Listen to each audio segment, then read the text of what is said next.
Hindi ako marunong. Magpaturo ka muna para... Baka maghubad ako sa Facebook eh. Magulat pa sila Nilo eh. Baka maglaway pa yung mga tao pag maghubad ako. Ay, ganyan ba kaliit? Madaldal, tapos ganyan lang kaliit. Malaki ang boses sa Erick. Modulate na masculine ang dating.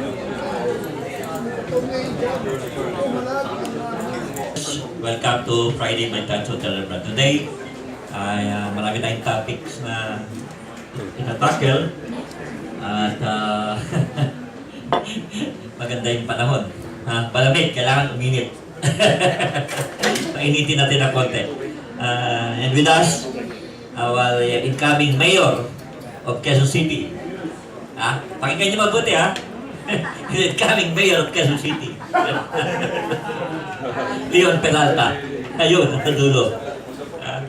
At katabi niya yung ating in-house scientist, nakasabay nitong ating kaibigan si Stuart Bloom, si Trevor, alias Trevor, si Robert Marin. At tama yung sinasabi niya. Ito mo, ngayon, nasa newspaper kahapon, na talagang lumulubog na yung mga seaside properties natin. Congratulations, paliwanag mamaya, paano mo nakuha yan. And nasa gitna yung ating barkada, Congressman ng Visayas, si Congressman Jacinto Paras. At katabi natin ay hindi rin pala iba sa akin ito. Partylist Congressman ng Kabayan na si Salo. Ayan, batang-bata. At hindi porket mga kang bata, ay talagang bata ito, pero ang utak nito ay powerhouse. Okay, Mayor Leon, alam mo, nakakalungkot itong ating kaibigan si Mayor Hero Bautista. Alam mo, kaibigan ko rin ito Leon. Kaya lang, may mukhang sala yung kanyang pagpoprotekta sa kanyang kapatid na si Hero Bautista na confirm na. Siya na lang ang tumatanging hindi pa adik itong konsehal na. Konsehal ba? Konsehal pa naman, Diyos ko. Estik po. Mawil mo, konsehal pa naman. Eh ngayon, ay lumalabas dahil nga sa dami ng drug addict sa Quezon City. Baka hindi lang si Councilor Hero ang addict niya sa City Hall na yan. At thanks to Vice Mayor Joel Belmonte, dahil kung hindi pa sila nagpa-drug test sa mga politiko na nandiyan sa Quezon City Hall, hindi pa natin malalaman na talagang meron. And the worst, ay kapatid pa ng Mayor. Wow! Can you comment, Mayor? Sige, go ahead. Tahimik lamang po tayo, tahimik. Magandang umaga po sa inyong lahat. Bagong-bagong lumabas sa inquirer na inamin na ni Mayor Mistake na ang nag-positive na konsihal kung sila'y nagpa-drug test from the level ng Vice Mayor at mga konsihal ay ang kanyang kapatid na si Hero Bautista na ngayon ay konsihal ng Distrito 4 ng Lungsod Quezon. Alam niyo, nung ako'y bago magsimula ang kampanya namin itigong dito sa President Duterte dito sa Quezon City, sinasabi na namin na ang Lungsod Quezon ay talamak sa droga. Pero itong mga taong bayan na Quezon City, tila baga manhid na hindi na alam ang katotohanan na sinisiwalat na namin noong kampanya. Ang sabi nga namin noon, kung si Herbert ay hindi pwedeng maging ama ng Lungsod Quezon dahil pinabayaan niya ang Lungsod Quezon sa tinatawag nating salot na droga. Pero hindi yata ito napakinggan ng tabayan. At ngayon lang sila natatauhan sa nangyayari dito sa Lungsod Quezon. Na dalawang dating Chief of Police o Chief ng PNP ay binanggit ni President Duterte ng drug protector. Sino-sino to? Ito ay si Pagdilaw at ang pumalit sa kanya ay si Tinyo. Kaya siguro ngayon nagugulat ang mga tiga-Lungsod Quezon na tama pala si Leon Peralta na sinasabi na si Mayor Mistake ay hindi pwedeng maging ama ng Lungsod Quezon. sa dahilan na napabayaan niya ang droga dito sa ating tahanan lungsod. Hindi nga siya pwedeng maging kuya ng ng kanyang kapatid na si Hero Bautista. Maging ama pa kaya ng Luzon, Quezon sa pamamagitan ng pagsawata sa tinatawag nating salot na droga. Mismo kapatid niya hindi siya pwedeng maging kuya Hindi niya nasawata Masawata pa kaya niya mga ang salot na droga dito sa Luzon, Quezon. Sa tingin ko, siya hindi successful sa pagsawata ng salot na droga dito sa Luzon, Quezon. At dapat si Hero isuspinde o tanggalin sa pagkakonsihan dahil hindi tamang adik ka, tatakbo ka pa sa eleksyon. Ang masama nito, nanalo pa Di ba? Sino nagpanalo kaya sa kanya? Mamaya, abangan nyo dahil meron kaming sisiwalat na tungkol sa, hindi pa tapos ang eleksyon actually. Dahil din pinahil kaming election offense laban sa mga liberal dito sa Luzon, Quezon. At ito yung inaksyonan na ng COMELEC Law Department. At sa 24 ng Agosto, magkakaroon po kami ng hearing dito sa COMELEC District 1 sa Luzon, Quezon. So, kung gusto nyo po pumunta, abangan nyo po ito. Napakagandang kaso na ito. Pinahil namin ang election offense laban po sa lahat ng liberal na tumakbo dito sa Luzon, Quezon. Ito po yung sinasabi namin malawakang pagbili ng boto dito po sa Luzon, Quezon na nangyari sa AntiTrapo Stadium. Ang unang hearing po, August 24, 2 p.m. sa COMELEC District 1, office nila dito sa Luzon, Quezon. At ang susunod na hearing is August 31, 2 p.m. ulit.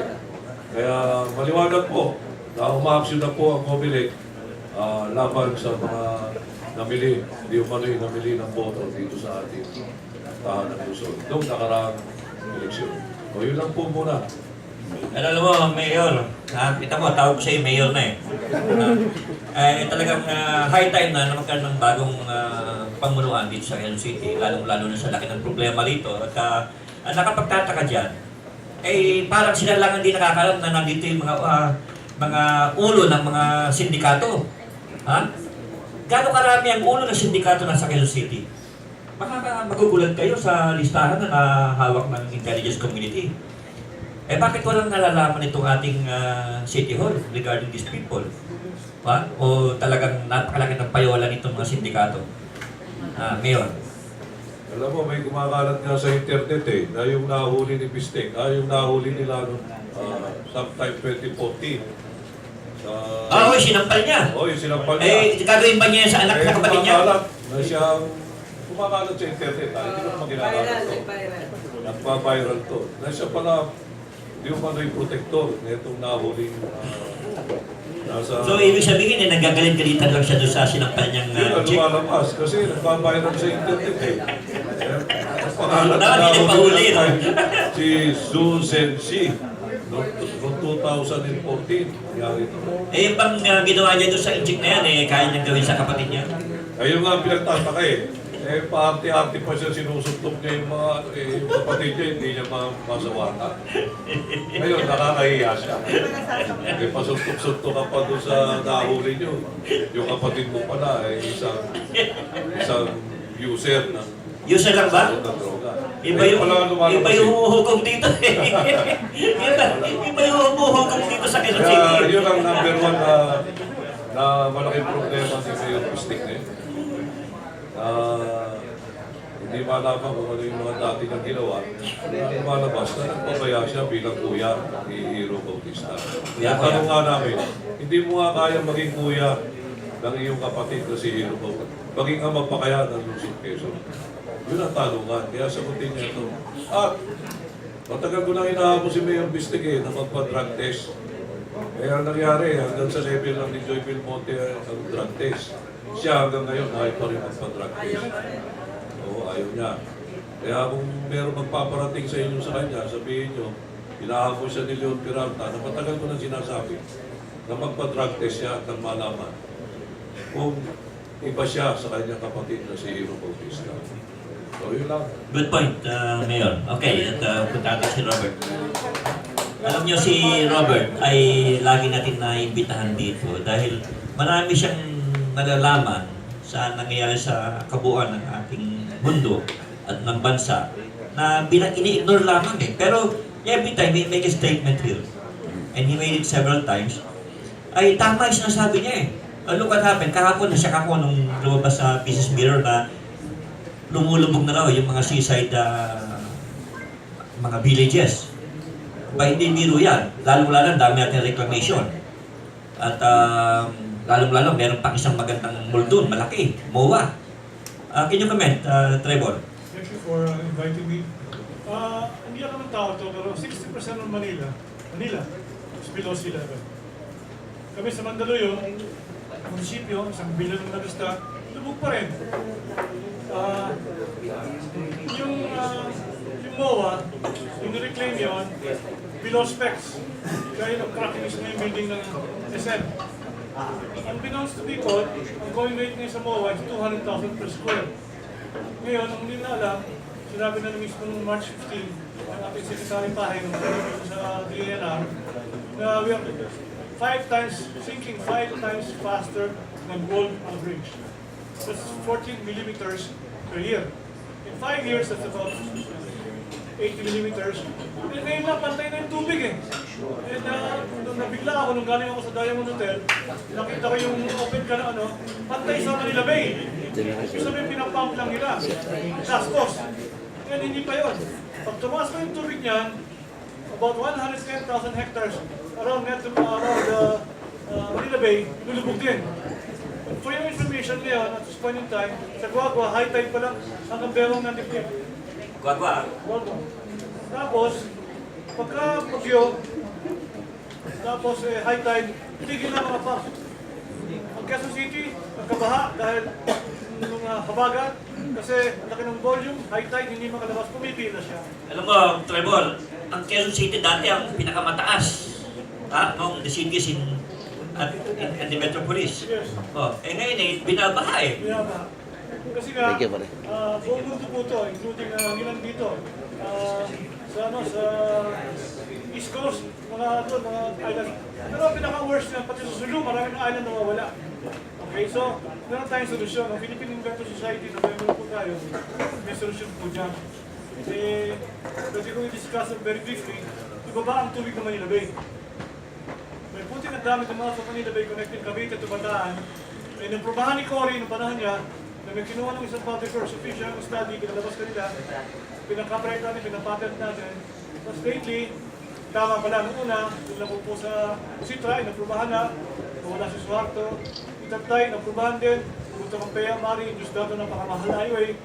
Ilang mga Ramos, approve na, binlock ni Jody Pinesha. Kaya Rap, na member namin sa Rotary Pasay North, past president po ako, inaprubahan niya, natanggal siya, ayoko na sana. Dumating ang Ondoy, nasa TV ako sa GNN, tapos CNN, dito na, because Ondoy alone costs 110 billion. Wala pa din yung business interrupted, etc. Kailangan po nagawa ng paraan doon. Even the Dutch Ambassador agreed me na put a dam in the mouth of Manila Bay, plus, pwede mo lagyan ng highway sa ibabaw, pwede mo maneho mula Cavite, papuntang Bataan, wala ng traffic. Any questions? Mamaya na. Okay, natin ng ating kaibigan si Congressman Jing Paras. At bigyan mo kami ng update na nakikita mga partner. Alam ko, marami kang gusto sabihin ngayon. Go ahead. Well, unang-una, nakakatakot yan. Baka magiging Manila show tayo sa China. Kung lumubog na tayo, baka sabihin ng China, pwede na rin nating isakop lang yung Manila. It will become a Manila show. Kasama na sa So, kidding aside, that's a very, very, alarming news. No wonder all this, itong mga ginagawa ng mga diggings or outlet, useless yan. Kasi walang lalabasan, no? Kaya, yung sa Mandaluyong, yung sa lugar mo, tagal-tagal na nung ginagawa yung kanal. Papuntang Pasig River, hanggang ngayon, di pa nagagawa. Well, ang masasabi ko lang po, napakalaking issue. Ngayong Sunday yata, there will be a big rally, no? against the burial of Marcos. Pero kung tuusin natin, magmasid din tayo, ilan ba ang mga Pilipino na nalibing dyan sa libingan ng bayani? Ano bang standard natin para matawag ang isang tao na bayani? Ha? Di ba? Maraming mga generals dyan siguro na libing na who were accused of corruption also. I don't know, yung isang general na inakusa na nag-suicide, dyan din nilibing. Ha? I don't know about that. Yung ulo ng Abu Sayyaf, yung ba nasabi mo? Yung kumita sa Abu Sayyaf, kasabwat ng ilang opisyal? Basta yung ininsulto ng isang senador na well, this was Tama, yan na nga, yan na nga. report in the newspaper na nag-suicide. So, he could not take that. No, I mean, I'm not singling out that particular. But marami po tayong sundalo na patay doon, pwedeng ilibing dyan. Pero, what if isang sundalo, isang involved pala sa drugs, tapos sa inuwan encounter, namatay, pero nilibing din dyan? Si Colonel de Guzman, saka si Major Calanog, yung pinatay ni si Hilo sa Magallanes, doon nilibing nga. So, yun nga po, ano Yung ba kaso ni standard? Rolly. Bakit sila hero din? That's because soldier. O si Marcos soldier din naman eh. Nagkamali lang siya siguro during his time as president. Naging presidente din siya, naging congressman, naging senator. Bakit hindi pwedeng ilibing? Ano bang standard? Hindi hero si Marcos. Okay, hindi siya hero. Pero sundalo siya, will that change? Naging pangulo siya, will that change? So, yun lang po. Dahil siguro, ako rin, during the EDSA Revolution, I was one of those who fought Marcos. Pero siguro, martial law should be treated differently than what is today. That's why President Duterte has that kind of balancing effect. Ano ba talaga? Sabi, divisiveness. Divisiveness in whose point of view? Ha? Yun lang po ang masasabi ko. I will probably give some comments later. Alam mo, Congressman, kung hindi tayo nagkalang EDSA 1, baka pwede natin pagbigyan. Kasi kung itutuloy natin itong paglilibing ni Marcos sa libingan ng mga bayani, kalimutan natin yung sinaselebrate natin EDSA 1, EDSA 2, para hindi na naging katawa-tawa ang taong bayan regarding this. Okay? So si Erap hindi rin pala pwedeng ilibing kasi mayroong EDSA to eh. Natinanggal din si Erap. So, well, I'm looking at Erap to stay longer pa than what it is. Pero pag, just if, ito, ilagay ko na itong tanong nito. President Erap, will he not be entitled to be buried also in Libingan ng Bayani? He was convicted of plunder. He was also the victim of EDSA 2. May mga ganun din eh. So, ano po, kaya nga tinatanong ko parati, ano bang standard natin? Saan pa ang hangganan ng batikos natin? Siguro, pinakamaganda niyan i-straighten out natin yung morality issue. Dahil wala na eh. Lahat na ng ginagawa ating batas kinekegoy na rin. Wala na. Nagbaboy na tayo ng gusto. Kaya tama yung sana ni President Duterte na may hardline siya. Kaya lang, ngayon, na kumakampi siya kay Marcos, ay medyo may nagdududa kung ano talagang. Kasi, the truth of the matter, ay yung naging secret arrangement ni FBR with the Marcoses. Kaya nga nakauwi yan dito eh. And look what happened. Alam niyo ba na kumunting makulong si Congressman Bert Lumawig saka si Attorney Vic Millora sa Europe? Hindi ko na i-elaborate kung ano ito. Pero ito ay concerns the Marcoses. Kaya I'm calling the attention of the President. Be careful. Baka mamaya ay kung ano yung mga secret arrangement ninyo with the Marcoses. Wala na yan. Sayang na yung effort at baka mamaya ay sa galit mo ay mapapangyari. Lalong-lalo na merong agenda na yung nangyari sa Russia, sa Tsar Nicolas. Yung hindi natapos ng EDSA 1, ay baka ngayon matapos. Dahil sa mga kalokohan na to. At ang isyong matindi ay itong paglilibig kay Marcos. Saka, Paano lang nilibig si Marcos sa Libingan ng Kabayan? Matagal na nakalibing yan.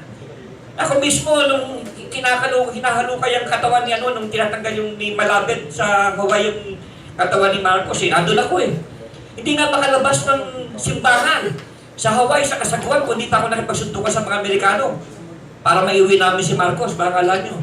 Kaya yung mga kalokohan na to, dapat maagapan before it's too late. Dahil kung hindi, papasok na naman tayo sa malaking kaguluhan, hindi natin kagustuhan dahil baka itong gamitin trigger mechanism at hindi itong mga drugs na itong maging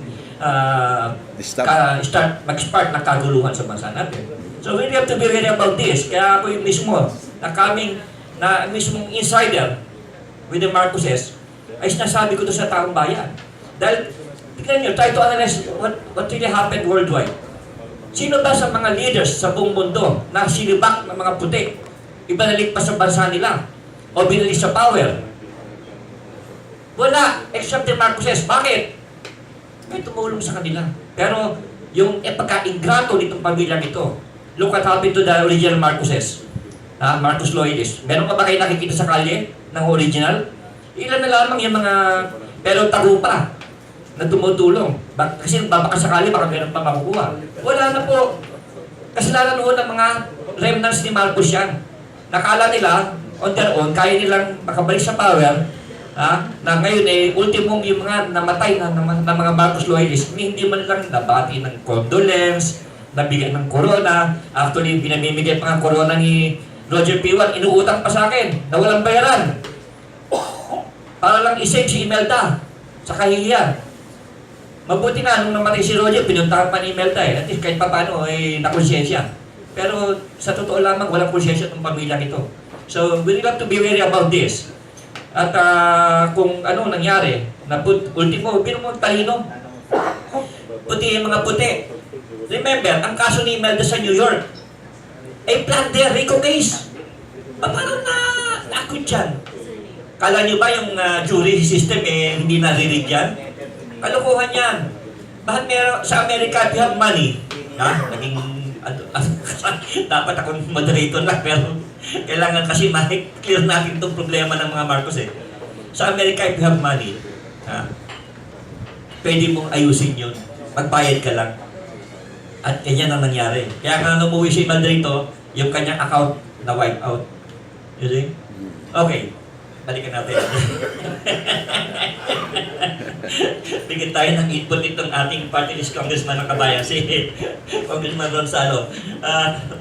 Ron, ano ba talagang Kabayan Partylist? Pakikaliwanag mo sa akin. Dr. Erick, baka pwede rin naman kung magbigay ng komento na napansin ko masyadong passionate kayo dito sa issue. Dating ko kasi ako Dating ko yung pamilya ko nitong kawatang pamilya ni Marcos Kaya ako'y gigil na gigil. Alam mo, dadagdagan ko lang sinasabi. Alam niyo ba, every time na nandun ako sa Hawaii, lahat ng usapan namin ni Marcos, naka-tape recorder. Naka-tape recorder. Tapos nung nakauwi na itong pamilya, alam niyo, isa pa every madaling araw sa Pilipinas, mapa-Hawaii, mapa-New York City, tinatawagan ako niyan. Abay na nakauwi na. Bakit wala na sa San Juan? Hindi ako bitter, Hindi sour graping ito, pero gusto ko lang na yung mga nangyari sa amin, nakasalaw ko, hindi lang ako, marami yan. Di ba, nasa ibang bansa na, dahil sa sama ng loob, ay huwag mangyari sa mga pwede pang lingguhin itong mga kawatang pamilya ni Marcos. Yun lang naman, Ron. Maraming salamat po. At napansin nyo naman siguro sa galit ni Dr. San Juan, natapon na po yung tubig. Hindi na lang tubig lang po yung natapon. Pero, comment lang po ako. Siguro, tama po yung sinasabi po ni Congressman Jing. Ang tanong po natin dito, ano nga ba yung talagang standards? Siguro, papansin din naman po ninyo, kahit ako nagpo-comment noon, may mga ibang mga sundalo na nagpalipad lang ng eroplano, yun lang po yung nagawa po nila sa buhay nila, bumagsak, ililibing mo dun sa so-called libingan ng mga bayani. Ang tanong po natin, anong kabayanihan ang nagawa po niya? Siguro, ang tanong po natin dito, baka kailangan lang sa terminolohiya yung pinag-aawayan po natin. Siguro kung ako yung magbibigay ng solusyon, bakit kaya kung palitan na lang natin, huwag na lang natin tawagin libingan ng mga bayani. Pwede naman po siguro libingan ng mga presidente, libingan ng mga sundalo. Siguro mas accurate po yan, politically correct. Rather than pinipilit po natin kasi natawagin yung mga ibang tao doon sa hulma na tinatawag po natin na hero. Pero sa atin mismo, nagkakaiba po tayo ano bang kahulugan ng pagiging isang bayani. Ano ba dapat nagampanan ng isang tao para maituring mo siya ng isang bayani? Kaya tayo nag-aaway-away po doon at lahat naghahangad na mailibing doon para maisama rin po sila, para maituring rin po sila na bayani ng salinlahi ng mga Pilipino. Pero mukhang doon tayo nag-aaway ngayon. Kung ako yung masusunod siguro, magbibigay lang ng solusyon, mas maganda siguro palitan na lang natin.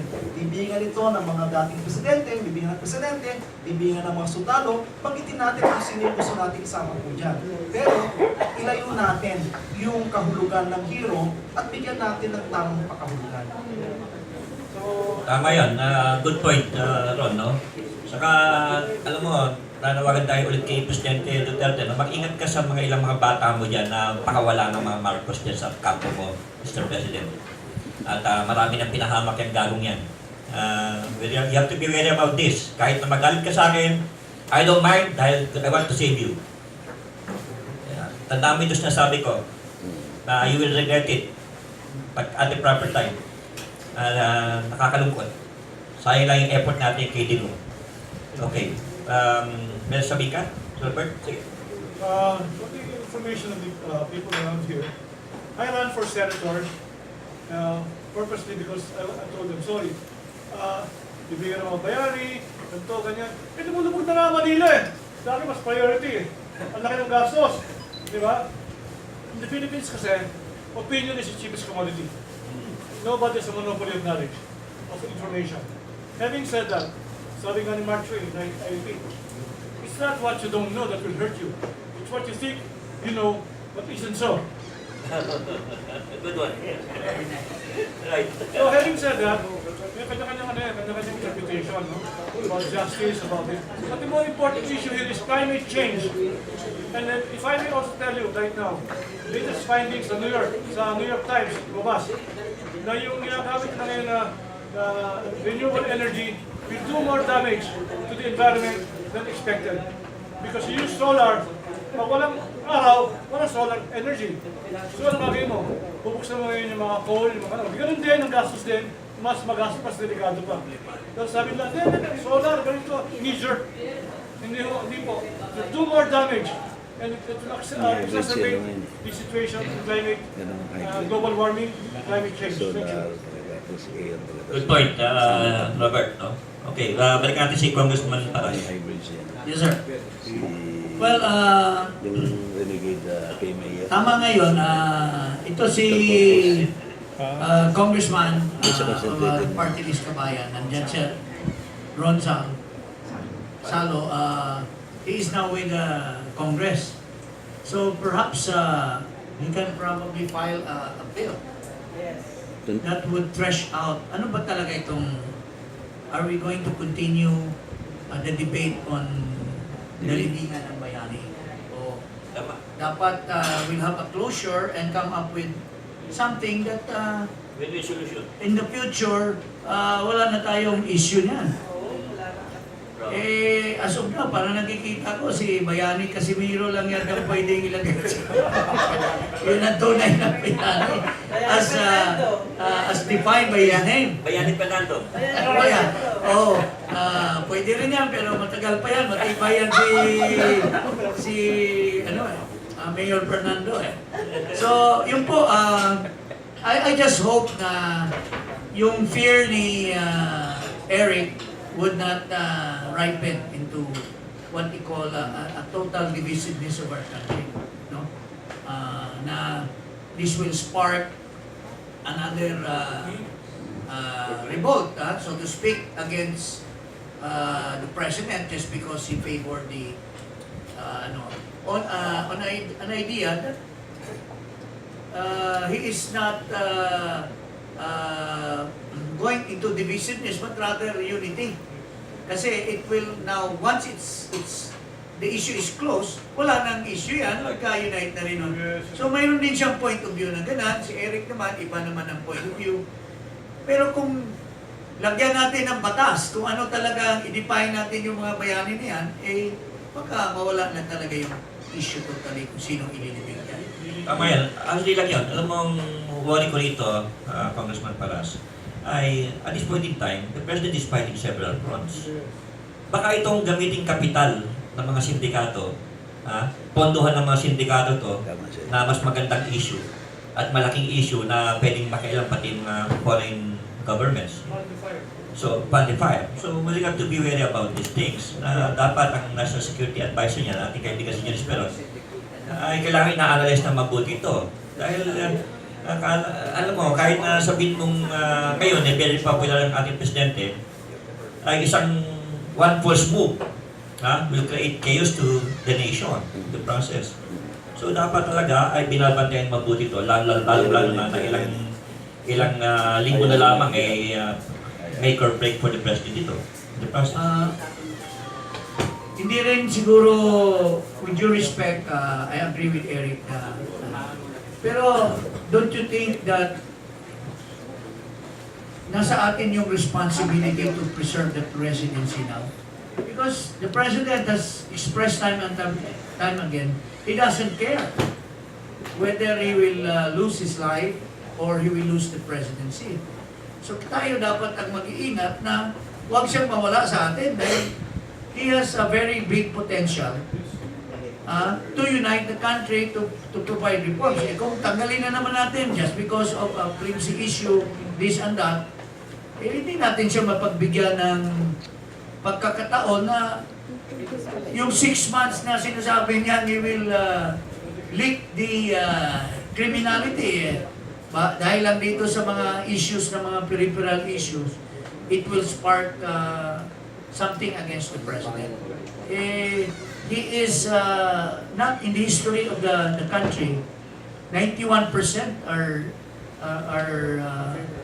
in favor of his presidency. So, ako, I supported Binay, but now I'm realizing na ama rin pala yung boto ng Pilipino. Kung hindi ganun kalaki, baka naalpasan pa siya tulad ni Bongbong. Kasi ako, I believe that there was really cheating by the good smart matic in the last election. Eh kung hindi ganun kalakas ang dating ni Duterte, hindi ganun kalaki ang margin, it must have been overtaken by smart magic. Smart magic. So, yun lang po masasabi ko. Okay, balikan natin si Congressman Salo dahil meron ako nabasa sa kanyang brief na meron siyang 3C. Ano ba yung 3C? Dr. Eric, ito po yung kinel po natin. Actually, i-file ko pa lang sa Lunes, pero nag-privilege speech na po tayo dito, tungkol dito, yung Lunes. Actually, sinususunan natin, yung binabanggit po natin, nakasama po natin, si inventor po natin, si Dr. Robert. At papansin po natin, ang sinasabi po natin dito sa thesis na ito, pagbabago ng paradigm, nung pananaw natin sa edukasyon. For the longest time, ang ating edukasyon nakaangkla doon sa tinatawag po natin na 3 R's. Ano ba yung 3 R's? Ito yung reading, writing, arithmetic. Actually, nag-comment nga yung kaibigan ko, Eric, sabi niya, wrong spelling pa nga kagad eh. Yung writing, ginawang R, may W naman yon. Yung arithmetic, ginawa, arithmetic na lang. Kaya sabi niya mukhang may problema kagad. Ang sinasabi po natin dito, yung reading, writing, arithmetic, these are tools, data, or information na a person can use. But beyond that, ano ba talaga? Kasi papasin po natin, dito sa Pilipinas, ano pa talaga yung pangunahing primary na problema ng Pilipinas ngayon? It's still poverty. Since the time this republic was established, it has not changed. Hindi talaga nagbago yung kakayanang uri ng pamumuhay ng mga Pilipino. At ang sinasabi ko dito, bakit kaya ganito, mas maganda kung mas malalim yung sagot po natin, yung tugon po natin. Nandun siya sa tinatawag natin na basic education natin. At ang gagawin natin doon sa basic education natin, papalitan natin into one, critical thinking. Sapagkat yung reading, writing, arithmetic, sabi ko kanina, ito'y data, information na pwedeng gamitin ng isang tao. Subalit, beyond that information, beyond that data, ano pa dapat? Ang pag-usapan mo dito, yung critical thinking, yung abilidad ng isang tao na mag-isip ng malalim, yung abilidad ng tao na talagang pag-isipan niya, ano ba yung hinakarap niya? Walang ganun dito eh. Opo. Dito, wala nag-iisip pa malalim dito. Tama po kayo. That's the reason why sinasabi Tama ko, yan. yung basic education natin, i-ampla natin beyond the 3 hours, may critical thinking na dinedevelop tayo dun sa mga estudyante po natin. Paano nila mapag-iisipan yung tungkol sa binabanggit po nila ng paglubog ng Pilipinas kung ang pinag-uusapan lagi palagi natin yung kakayahan na magsulat, magbasa. Yung critical thinking ang kailangan natin. Pangalawa, yung tinatawag po dito craftsmanship. Craftsmanship, ibig sabihin po ito, yung mastery ng isang bagay, skills. Ang pananaw ko po kasi dito, Eric, lahat ng profesyon, skills-based po ito. Ako po yung isang abogado, may skill po ako. Ang skill ko po, pakipagtalastasan, pakipag-usap sa inyo, pagsasaliksik. Ang asawa ko po, doktor. Skills din po yun. Anong skill niya? Manggamot. Yung arkitekto, ang skills din po nun ay mag-drawing.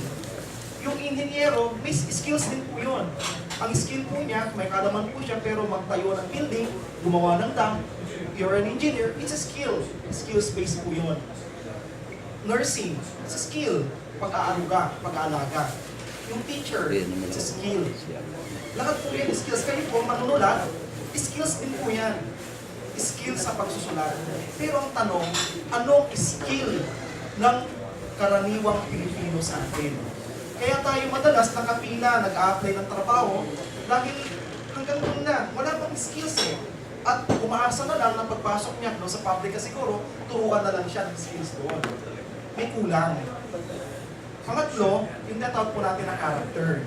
Sapagkat ang isang tao na maayos yung character po niya, yung values po niya, hindi niya, mas malalim yung pag-isip niya, pagkatapos sisikapin niya, sisiguraduhin niya na yung kanyang paghahanap buhay, pag-asenso, hindi ito makakaapak sa iba. At kung may character siya, hindi niya iisipin na pumasok sa droga. So, ang isang example ko po dito, Eric, yung pagtuturo ng 3 krisis, yung isang tao na tinuruan natin, madalas sinasabi natin, imbis na bigyan mo ng isda, turuan mo na ang isda. Ang tawag po doon, skills. Bigyan mo siya ng skills ng kakayanan. Kapag may kakayanan siyang mangisda, maaaring makakahanap siya, makakapangisda siya ng 10 piraso. Mas marami. Para makahanap po siya, makahuli siya ng times 2, times 3, times 4, kailangan mo ng critical thinking. Doon papasok yung critical thinking. Ngayon, kumikita ka, nakakahuli ka ng 100 piraso, hindi lang 10. Pero, ang sasabihin ng karakter mo sa'yo, hindi po pwede na nakakaapak ka doon sa karapatan ng iba. At hindi po pwede na nasa-sacrifice naman yung kapakanan ng salin lagi. So, pinagsama natin yung tinatawag po natin na thesis. Good points, Congressman. At sa totoo lamang ay talagang isa pang problema na siguro yung magandang integrate mo sa iyong agenda ay yung ideology. Kung mapapansin mo dito sa atin daming collaborator system memorial. Walang pagmamahal sa bayan. Laging watching it for me. Diba? Tama po kayo doon. That's the reason why naka-angkla din po doon sa character.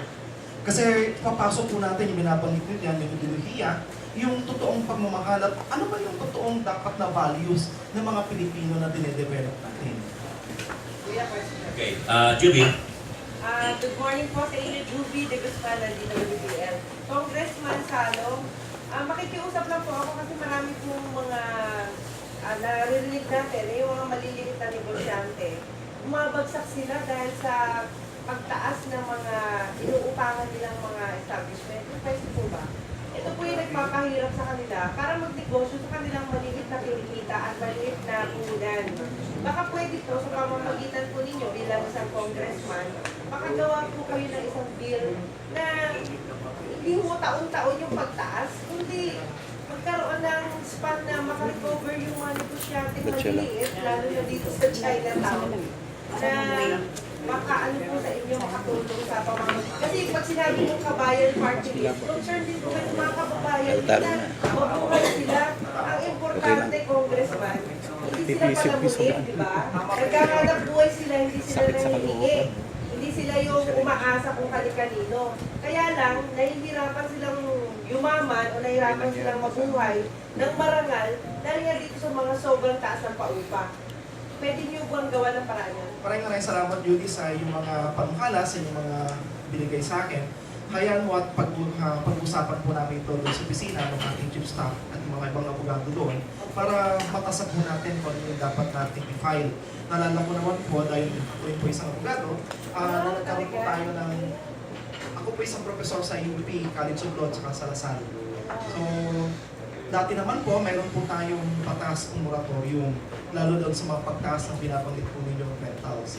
At titingnan po natin ito, tatasin natin, sapagkat ibabangga naman po natin ito doon sa pulisiya na kasalukuyan. Ang kasalukuyang pulisiya is market forces.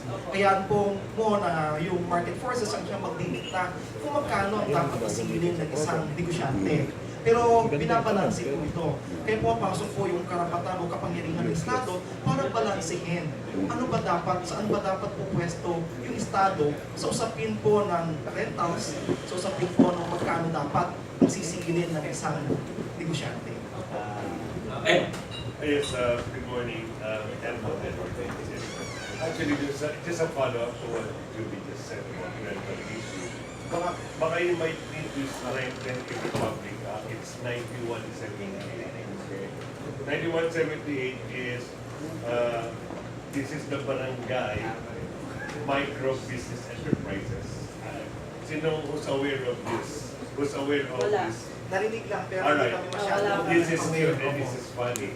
Way back 2002, it is already a Republic Act. And no one's touching this. Meron gumagalaw, no? So, punta mo ng the usual register company, the usual stuff, mayor's permit, everything. Pupunta ka ng City Hall, boss, mag-a-apply po ako ng barangay micro business enterprises. No one knows. Okay? Tama po yan. Napakaganda yung binanggit po ninyo. Okay. Actually, kasama rin po ito doon sa pag-usap po namin dahil naging kabahagi po ako nung tinatawag po natin na national productivity. Isa po ito sa mga nagpapahirap kasi kung pinofocus po natin productiveness ng mga Pilipino, dapat yung mga ganitong batas, ito yung talagang tinututukan at sinususugan ng ating pamahalaan para ma-implement. Or beyond that, more of creating more awareness about this Republic Act. Very simple. Kulang sa information Simple campaign. siya eh. Yung Republic Act 9178, what are your incentives? Nakakatuwa, exemption from income tax. At the end of the year, there's one format BIR, repertorial, fill it up, and that's it. Wala ka ng problema sa tax. Number one. Number two, your staff are exempted from the minimum wage law. Minimum wage law. And then pangatlo, you have special credit windows. Alright? And then number four, there's assistance in technology transfer. Now, what's the catch? Huwag lang lalagpas ng 3 million pesos. So if you're tracking business, we can create several... Sino gumawa ng batas na yan? This is during the time of PTFA. They call it BT, no? Barangay Micro Business Enterprises. This is already a law, and very minimal, maybe an addendum of what we just expressed. It can be an addendum or addition to the Republic Act. Bottom line is, create so much noise about this one. Simple, barangay-based ka, but doesn't mean you're confined within your barangay to do business, right? So, take RA ano po yan? RA 9178. This is an act of 2002. That was so many years ago. Push this on a national scale to grassroots level. You can validate it. You be mentioned, pati mga nakikinda sa divisory or something. Maraming salamat. So, yun po yung siguro, kagaya ng binanggit po ninyo, mas maganda kung matutukan yung information campaign. Exactly. I think that's where we're lacking at. That's why it's kind of... Excuse me, no? Maganda yung ni-raise mong question. We have an existing rent control law. Pero may cap. May cap lang yun kung sino yung hindi pwedeng magtaas ng ano. Capitalization list. However, in relation to your statement that more and more facilities are affected dahil tumataas at saka yung natatamaan yung mga negosyante na maliliit lang yung operation. I think the rent control law should be expanded to cover more areas. Kasi parang nakapagtaka, it's surprising why there is a sprouting of a lot of buildings. And yet, some people are even saying that there is over construction already. Magkakaroon ng glut. So, if you relate that to the law of demand and supply, dapat nga bumababa yung rental because of the presence of available space. Pero pataas ng pataas. So I think this is one thing that we will ask Congressman to look into, no? Maybe review the existing rent control law and probably expand this to cover certain criteria, no? O itong mga buildings yung mga condominiums. There are buildings now that build condominiums but at the same time commercial areas. Which is the area that you're referring to na mataas ang mga rent? Chinatown, Binondo. Oh yes, it's everywhere eh. Kasi like Kapitolyo, barangay Kapitolyo, napakataas na ng rent eh. Like, itong mga nagiging commercialized areas which used to be residential. Grabe yung can you imagine 15,000 lang last year, ngayon 80,000 na? Yes. So there is no limit in terms of the increase eh. Dapat sana gradual, 10% pa, 20%. And that should be covered by a law. Correct. So, yun po, Thank you, ano natin kay Congressman. Si Robert. May I react to that? Yes, sir. So Einstein once said, and I quote, if you keep doing what you're okay? So we have to think outside. Explain. You have to, if you play? Replay. If you keep doing what you're doing, and you expect a different result, you're stupid. Ang dami ng batas eh. Batas. Question! You have to think outside of the box. Pag ang Manila, mataas ang tubig, nawala ang lupa. Okay. Ang mga sa probinsya, pupunta sa Manila, puro squatter. Wala nang lupa talaga. Lahat ng mga prime land, binili na Ayala, binili na lahat, wala namang paglagyan. Kaya tumataas. Okay.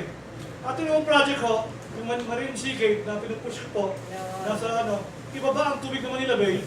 Pag binaba mo ang tubig ng Manila Bay, ang nakalubog lalabas. 300,000 hectares ang lupa lalabas. President Duterte, pakinggan mo to. Okay, this should be your legacy project. Why? Ang mga squatter kailangan ng 5,000 hectares. Ang lalabas 300,000 hectares. Bigyan mo na, libre. Mga sundalo, bigyan mo na libre. Di ba? 10% ng malabon, lalabas. Sa Cavite lang, 40,000 hectares na. Ang daming lupa kung gagawin na yung project. Kinukuha na nga ng mga ng China sa South China Sea. Totoo yun. Meron pa tayong Okay, tatanungin natin si engineer kung paano ba ibababa yung tubig sa Manila Bay. Para ma-explain na mabuti kasi you want to get rid of the salt water and produce more fresh water. Paano ba yung technology niyan? Ayun ang gusto marinig na ni Duterte. Thank you. Okay, number one. Ang akala ng tao, problema ang baha. Hindi po. Ang malaking problema ang tubig. 97% ng tubig sa Manila galing sa Angat. And Angat is dead. Okay? Now, dati sa Makati, 10 big houses biglang 80 stories. That's one small city. Where do you get the water? Papunta ka ngayon sa Boa. 50 stories. Kita ko, tapos lang. Hindi pa yun. Punta ka sa Rockwell. 50 stories, ang dami. And for your information, ginawa ko ng Bulacan, kailangan ng tubig, nag-pump sila. Ngayon, Bulacan is sinking. North Luzon is sinking. It's called subsidence. Subsidence.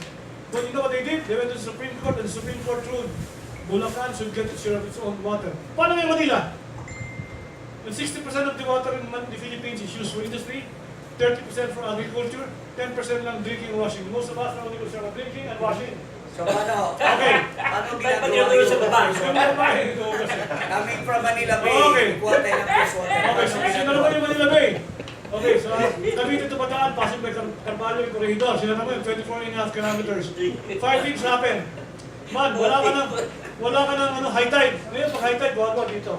Pangalawa, yung salt water sa Manila Bay, bababa, mabigat, by species gravity. Natural. Okay? Sa ilalim ng dam, may pump one-way valve, palabas na Manila na West Philippine Sea. So we have fresh water. Okay? 35 rivers and creeks are discharging 16 billion liters of fresh water to Manila Bay every day. And Manila only needs 10. Sobra pa. So what are they doing? They're pumping. Dati may puno. Pinutuloy puno, sinamento, maglabas mo yung tubig. Para mapasok ulit, kaya may sinkholes. Kaya sumasaya ang MRT, sumasaya ang Ayala Bridge. By the way, good news nga pala. Mawala na ng traffic sa EDSA. Promise. You know why? Babagsak na yung Guadalupe Bridge. Pagbagsak noon, gagawin nila. Wala na gagawin sa EDSA. Parking lot na lang. Nagtira lang ang Kapitolyo. Ayaw makaabala sila. Pero dapat gawin na. Sumasaya na talaga. Anytime now. Alam mo ba yung mismong overpass yung ano? Exactly. Sa EDSA? Exactly. Nakakatakot sa iba. Oo, sumasayaw. Sumasayaw na. Oo, ngayon. Ito ba, hindi pa naiintindihan. Pagka pinapump mo yung tubig, ginagamit mo, tapos baba mo ng 1 inch a week ang Manila Bay. Ang Manila Bay is 2 meters lower than Manila, wala nang baha.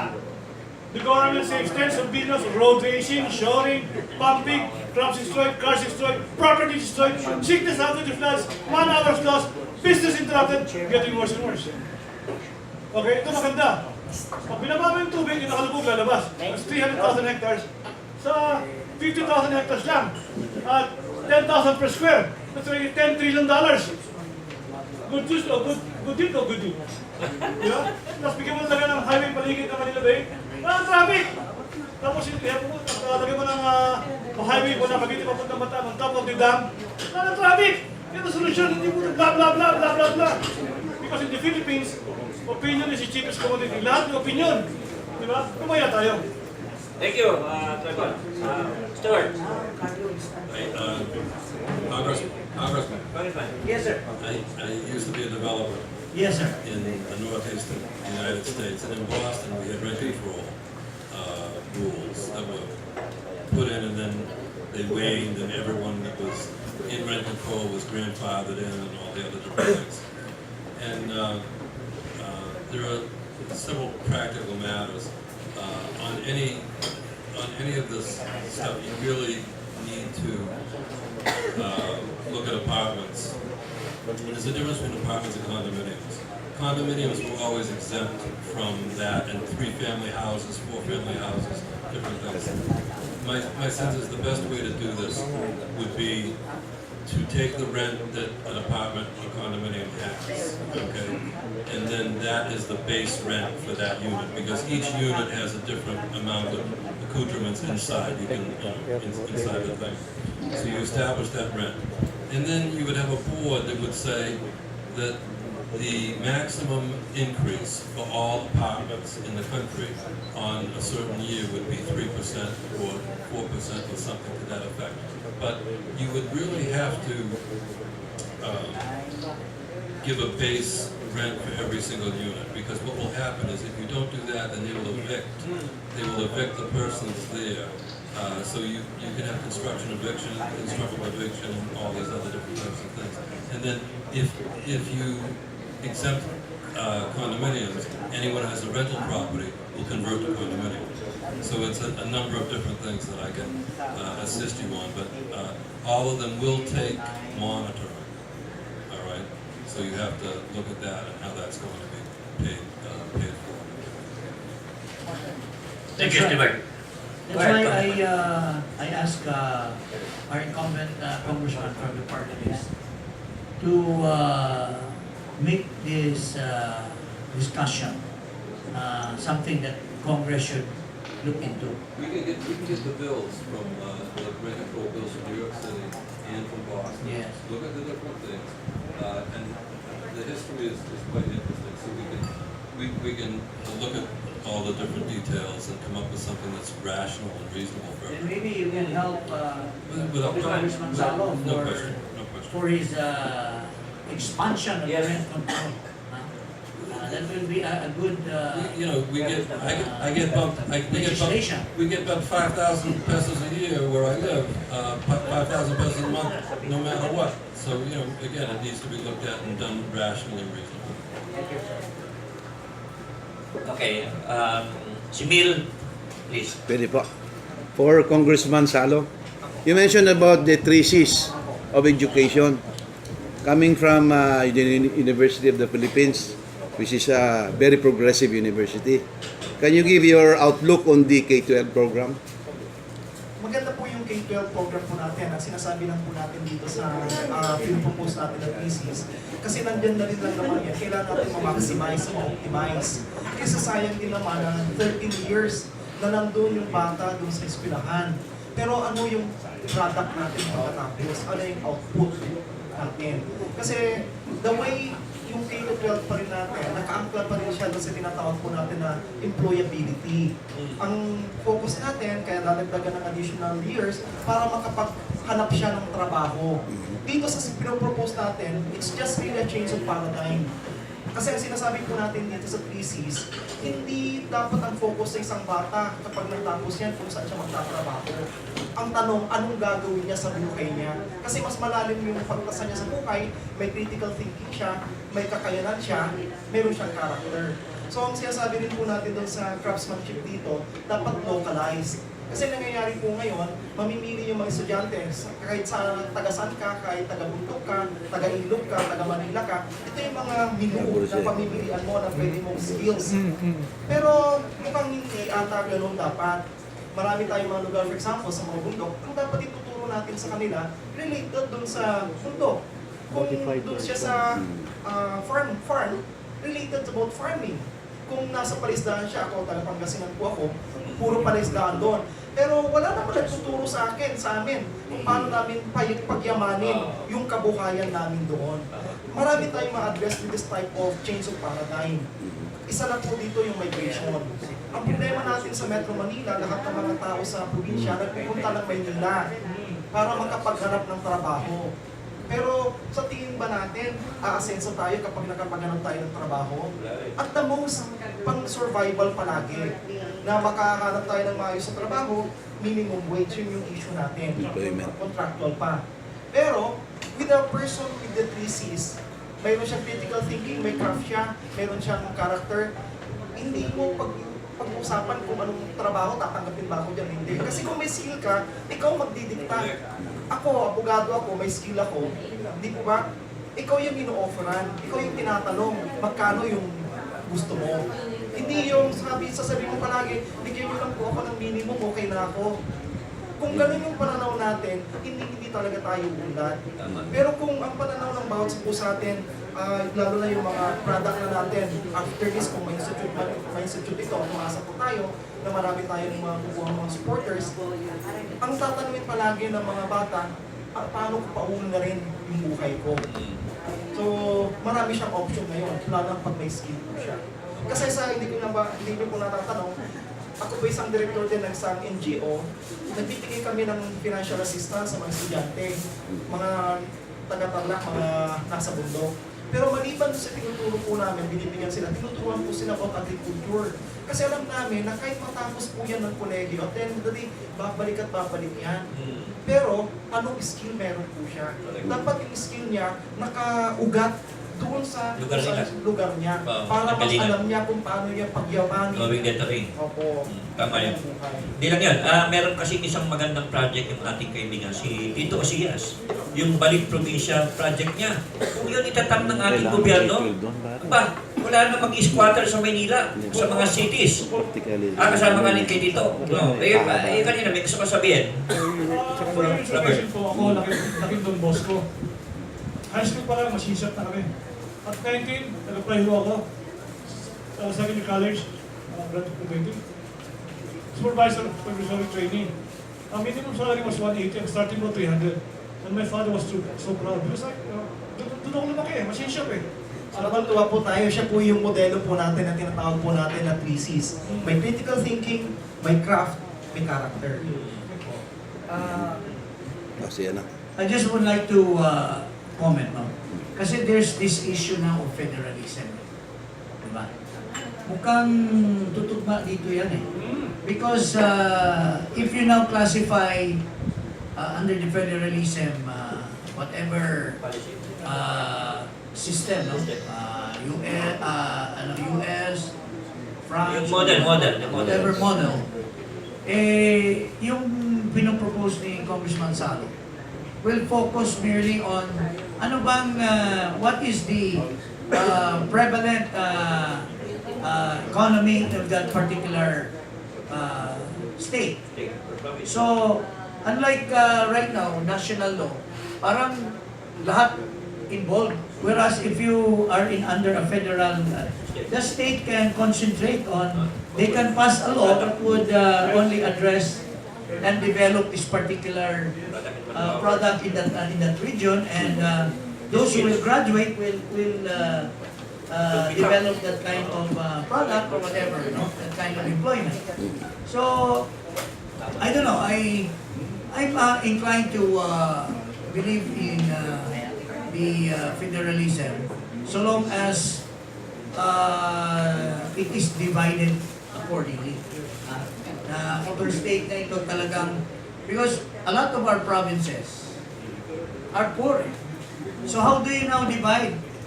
Especially, we are also island Archipelago. country, no? Archipelago. Paano mo yung Masbate, saan mo ba siya ilalagay? Kasi Masbate is a poor, ilagay mo ba siya sa Luzon? Ilagay mo ba siya sa Visayas?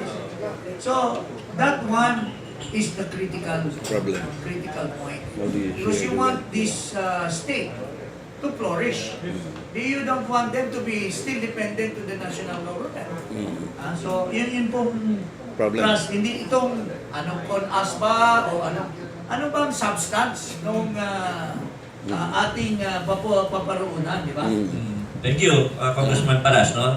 May we hear the last statement from Mayor Peralta. Mayor, I'm calling you now Mayor Peralta of Quezon City.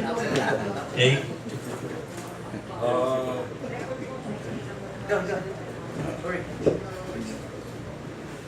Kanina sinundan ako ng mga reporter sa Ibaba. Habang ako'y nag-break time. So, ang tanong nila sa akin, ano ang bala ko rito sa ating tahanan ng Luzon, Quezon?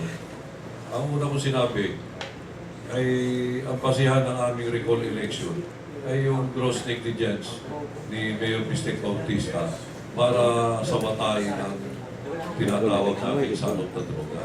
Kaya nabigla sila na may balak pala kami na isang recall election.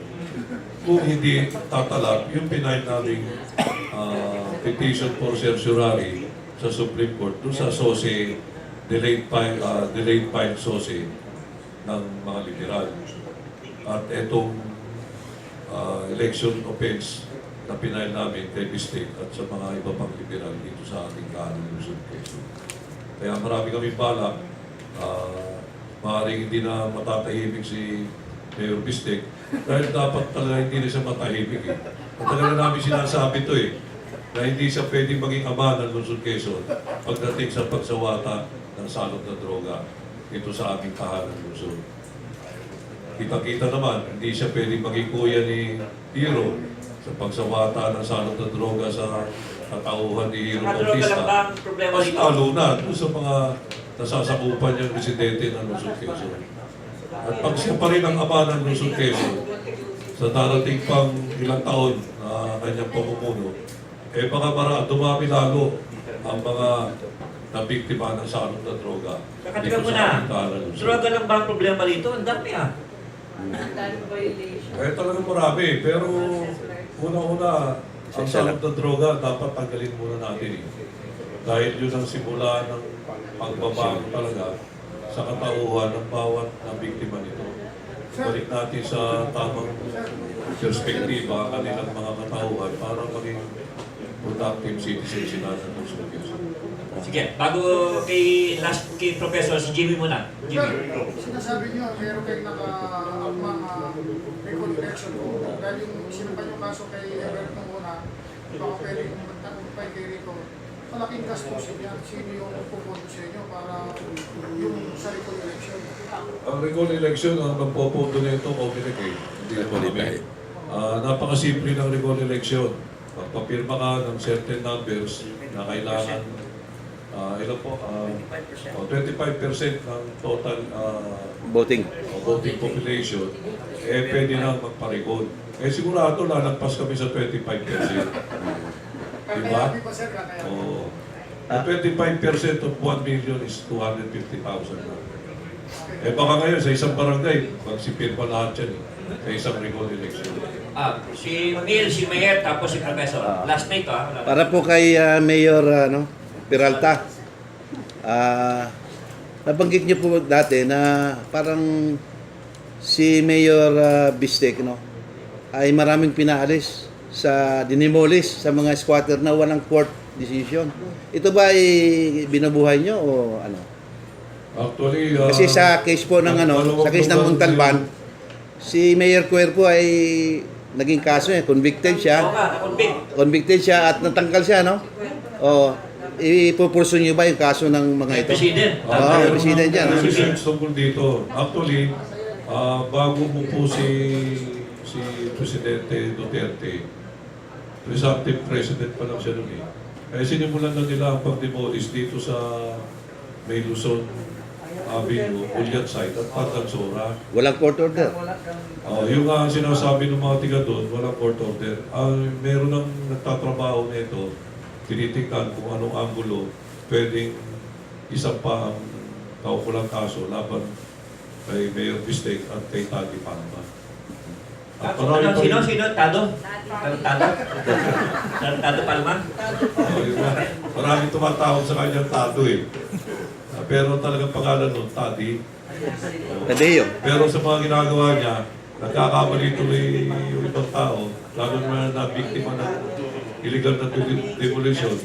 Nagkakamali tuloy sila ng tawag na imbis na Tati, nagiging Tado. Siguro, doon sa emosyon nila eh. Alam niyo po, kung madadalo po kayo sa mga lugar na dinimolish, makikita niyo po ang mga tao, mga bata, na nakatira sa mga gilid-gilid lang ng kalsada, malapit doon sa demolition site. Pumunta po kayo sa bandang Luzon, Ulyat site, makikita niyo mga bata nahulanan, lalo na ngayon po, nahulanan. Dahil doon sa mga gawain hindi maganda, ni Mayor Bistek Bautista at ni Tado o Tati Palma. Okay, Mayor, tapos last si Professor. Para po kay Congressman Salo, kasi maganda po yung project nyo na nakikita ko, skills ang priority natin, di ba? So kasi ang sistema ngayon ng endo-endo, pag natapos na yung kontrata, wala na yung trabaho. Kumbaga, tao ang iniikutan ng trabaho. Tao ang priority is yung trabaho. Ang tao secondary na lang. So doon sa skills sa skills ang priority. So tao 'yon, tapos trabaho ang iikot sa tao. So yun ang ganda ho noon. Kasi yung pinanggagalingan po kasi natin, it's really empowering the person. Kaya tatlo po yun eh. Unang-una po yan, critical thinking. Pangalawa doon, yung craftsmanship and the character. So kung meron siyang tatlo noon, ang tawag ko po doon, life skills in English. Sa Tagalog, diskarte sa buhay. Ang isang taong may diskarte sa buhay, hindi natin pag-uusapan sa totoo lang, magkano yung sisweldohin ko sa'yo. Ang pag-uusapan natin, di ba, ito yung kakayanan ko, magkano mo ako babayaran. So, ang question ko naman po is, pwede po bang tignan nyo rin yung Test the Ladderized program nung panahon ni Gloria? Kasi napakaganda po, nakita ko po yung kagandahan noon, na priority yung skills after ng graduation ng high school. Kaya kinarir ko po yun na sumama doon sa career guidance sa mga eskwelahan 2006. Talagang kinarir ko po yun sa NCR. So, tama po yun. Ang sinasabi po natin dito, kasi sa ngayon, iwalay pa yung skills. Ang nangyayari sa totoo lang ngayon, yung skills, fallback position ng isang taong wala raw mapasukan ng trabaho. It is wrong. Dapat embedded na yun doon sa kanyang katauhan.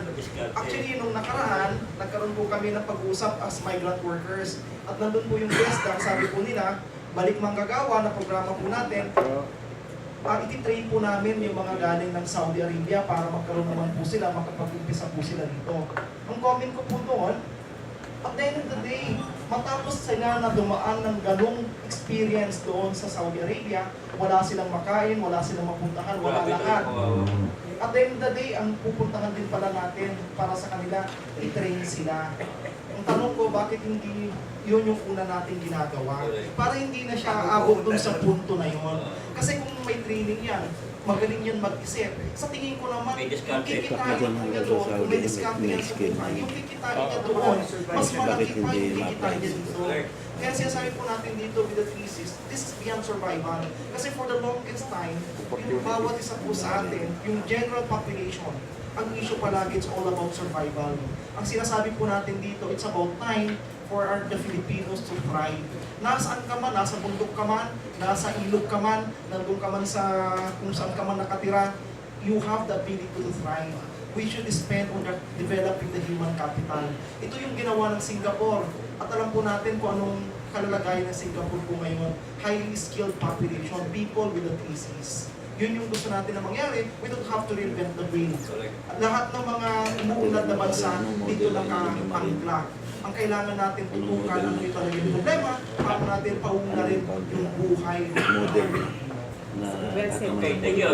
Professor. Rejoinder lang yun sa akin. No? Magaganda yung putos. Unang-una, sabi ni Congressman Jing, island tayo. As an archipelagic country, siguro dito natin i-apply muna yung federalism. What I mean is, yung development model natin should be on a nationalist scope. That has been the error of the past. Na hindi naman applicable yung development model mo sa isang lugar. Kaya, when I was still in government, I exerted effort na ma-regionalize yan. Number one, we have to consider what are the resources available in the area. On the basis of that, what are the skills needed? I think we have to implement the concept of cooperative education. When I attended the international conference on cooperative education, what they do in Hong Kong, for example, the school in partnership with the industry. So pag nag-aral ka sa Polytechnic University ng Hong Kong, involve yung industry mismo. Halimbawa, textile design. Yung textile industry mismo provides the skills na expose them to the equipments needed para hindi na kailangan. Dito ang graduates natin, you have to undergo training. On-the-job training ka for 6 months, graduate ka na with diploma, but still you have to undergo. So dapat kung saan ka pupunta, sa Britain, ganun din. Yung mga scholars sa Britain, halimbawa, papunta ka sa oil industry. Yun mismo oil industry provides all the knowledge that are needed para pagpasok mo, yun na yun. Wala nang mga training. Because doon pa lang sa eskwelahan, before graduation, alam mo na kung ano dapat gawin. Ilalagay ka na lang. Now, yung pinanggit naman ni Robert, that is what I was telling Congressman Salo kanina, yung Don Bosco at saka ang Philippine College of Arts and Trade, halos pareho curriculum niyan. You have 3 hours siya. Kaya kung mapalang aking kamay 3 hours every day. Every semester, you have carpentry, woodworking. On second semester, you have practical electricity. On third, meron kang machine shop.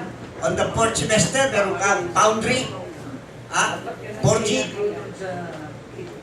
You would recall, nung araw, the number one,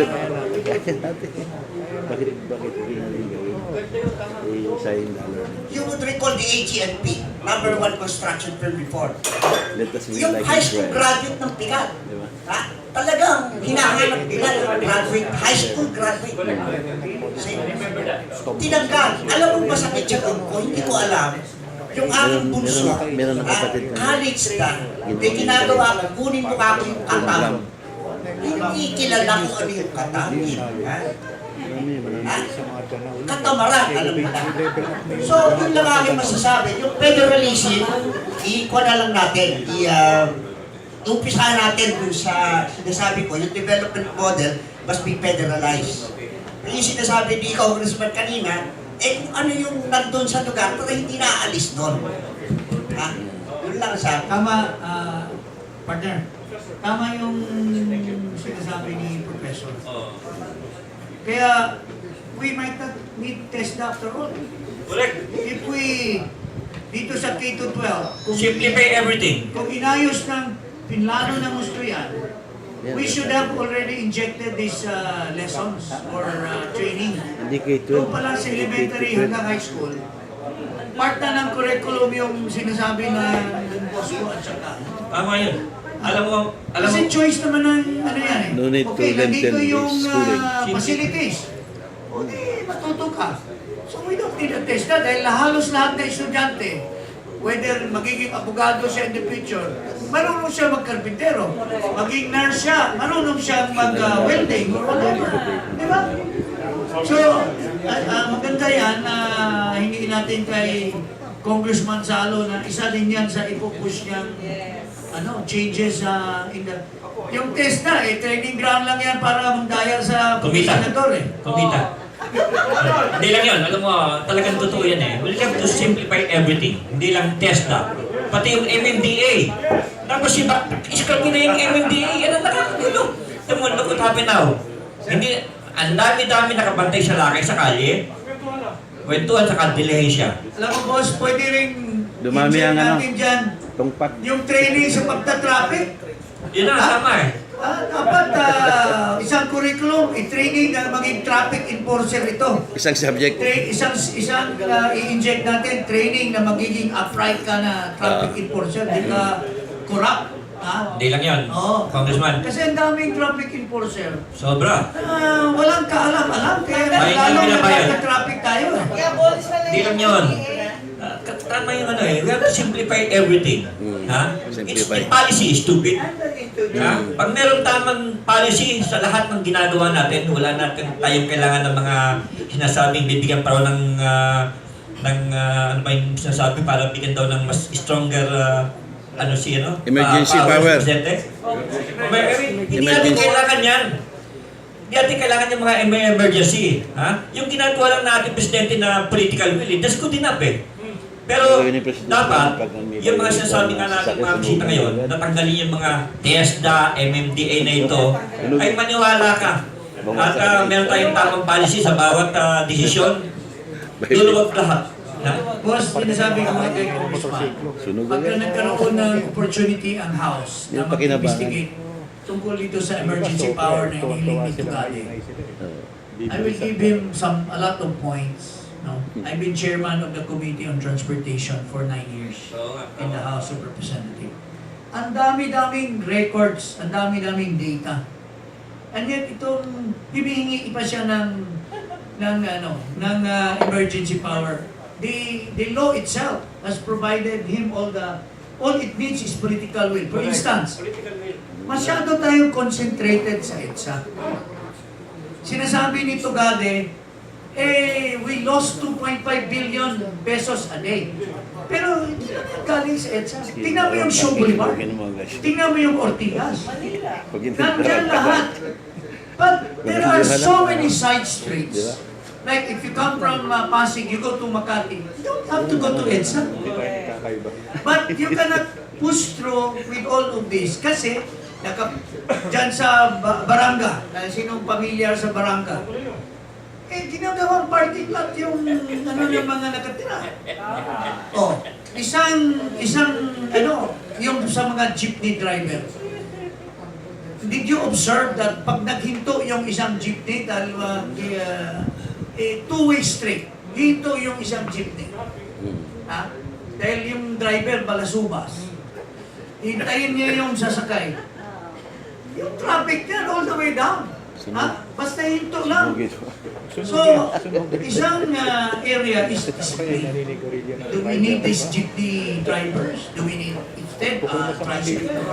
Ito po lahat, kailangan ito munang i-address. Hindi yung emergency power para lang ma-exempt ka from the bidding. Kasi gusto ni Tugade, ang solusyon daw, infrastructure. Paano? Sa dami-dami ng tao, hindi po yan, walang emergency power kailangan dyan. Regulation. It's really the overpopulation on the streets. Diba? Overpopulation of buses and You have jeepneys. to cure this kasi may mga existing roads tayo. You get rid of the obstruction and have a free flow of people on the streets. Yun po ang una dapat na ginagawa ng Tidal Dam. Saka yung, kinikwento nga sa ating forum dito na yung kalokohan nitong uneven color coding na to, lalo na nakasira, nakakarami dahil nagpiesta itong mga car companies. Ultimo yung mga anak natin dati, nag-school bus lang yan. Ngayon, dalawa-dalawa ang kotse. Kailangan pumasok sa trabaho eh. Regulate. Saka tayo mismo, sinong hindi nakakapag-dahil sa atin dito, kitang-kita mo naman ang sequence ng pagdating ng bus, pagdating ng mga taxi sa mga area na dapat na magsasakyan. Nakita niyo ba nagkaklag? Nakita mo nakahilera yung mga tao naghihintay ng sasakyan. So yan ang dapat na-address natin. Hindi yung kalokohan ng itong LTFRB, dami ng... dapat ipa-lifestyle check ito mga taga-LTFRB.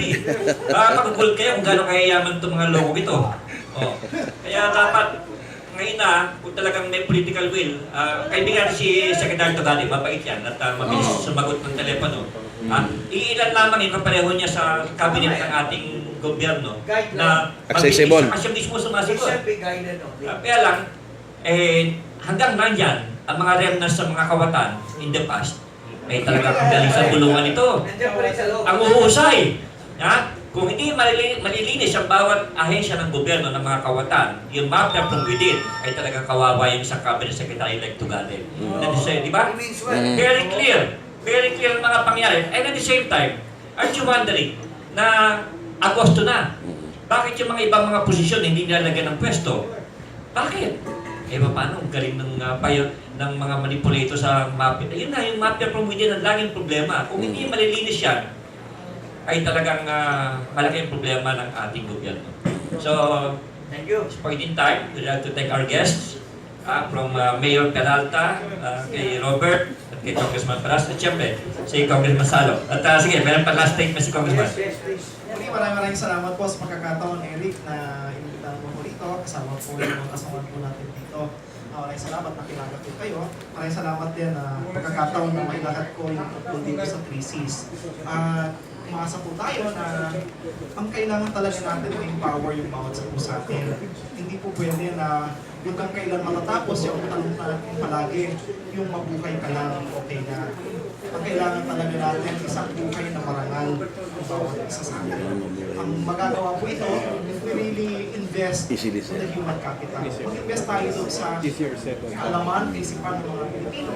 Mag-invest tayo doon sa kanilang kakayanan, skills nila, mag-invest tayo doon sa kanilang character. At sigurado kung ang mga tao na may crisis, umaasa ko, definitely hindi sila mag-involve, hindi tayo magkakaroon ng issue with the drugs ngayon.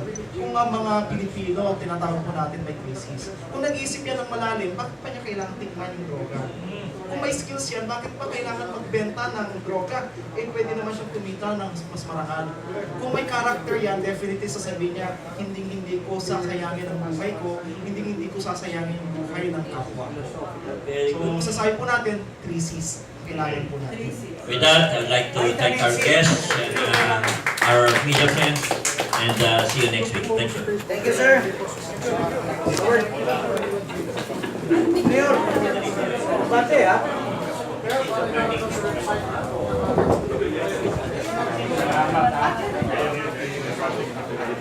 Doktora.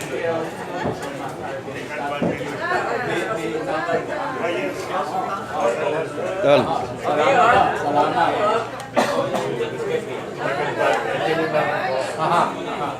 Thank you, Architect.